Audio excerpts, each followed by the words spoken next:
नाज़रीन, Nasirabad town committee के मुलाज़मन मुतालबनि जी मञताल सरापा एहतजाज बणियल आहिनि। इन हवाले से पेश आहे अल्ताफ़ कांधड़ो जी ही रिपोर्ट।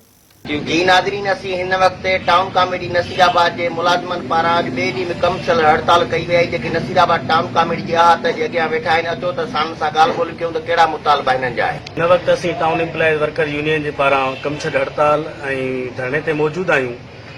असांजा मुतालबात हूअं त सची सिंध बल्दियाती मज़लूम आहे, पर असांजो पुरज़ोर मुतालबो सिंध हुकूमत खां इहो आहे, जेसी ताईं असांजे बल्दियाती मुलाज़िमनि खे ट्रेज़री नथो कयो वञे तेसी ताईं ही राग पियो हलंदो। इन जो ख़तम ऐं निचूड़ ऐं करप्शन जो मार इहो ई आहे त जेसी ताईं ट्रेज़री निकिरंदो तेसी ताईं ही हाल मुलाज़िमनि सां ही जारी ऐं सारी रहंदो। इन निज़ाम खे ख़तम करे हिननि मुलाज़िमनि खे ट्रेज़री कयो। हर महीने ते इहो राग पगार पियो थो हले। कॾहिं कहिड़े बहाने सां पगार बंदि कई थी वञे, कॾहिं कहिड़े बहाने सां पगार बंदि कई थी वञे। हाणे जीअं त नओं निज़ाम आयो आहे, नवां राग शुरू थिया आहिनि।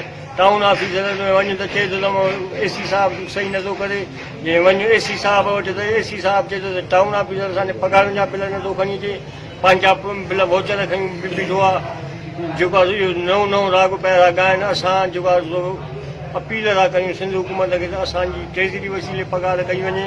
असीं हिन ईंदड़ एहतजाज जे मुकम्मल तौर ते हिमायत कयूं था ऐं घुर कयूं था त शहर खे साफ़ सुथरो रखंदड़ मुलाज़िमनि जूं फौरी तौर ते पगारूं ॾिनियूं वञनि ऐं हिन जा जेके बि जाइज़ मुतालबा आहिनि उहे मंज़ूर कया वञनि ऐं टाउन ऑफिसर जेको आहे उनखे मसरूफ़ हुजणु घुरिजे टाउन कमेटी जे मुलाज़िमनि जूं पगारूं ठाहिण में, हिननि जा जाइज़ मसइला हल करण में, शहर जा मामला हल करण में। पर अफ़सोस सां चवणो पए त ही इन्हनि जी मसरूफ़ियत जे बजाए करप्शन में मसरूफ़ आहे, करप्ट आहे ऐं हिन नाअहल टाउन ऑफिसर खे हटायो वञे।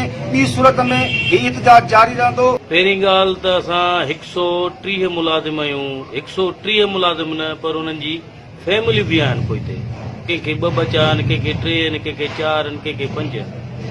असांजी फैमिलियुनि खे ॾिसो, माण्हुनि खे न ॾिसो। पर हिते टाउन कमेटी में उहो कमु आहे त सफ़ेद कॉलर माना वॾेरनि जा माण्हू चढ़िया वेठा आहिनि, उन्हनि जी पगार बि चालू।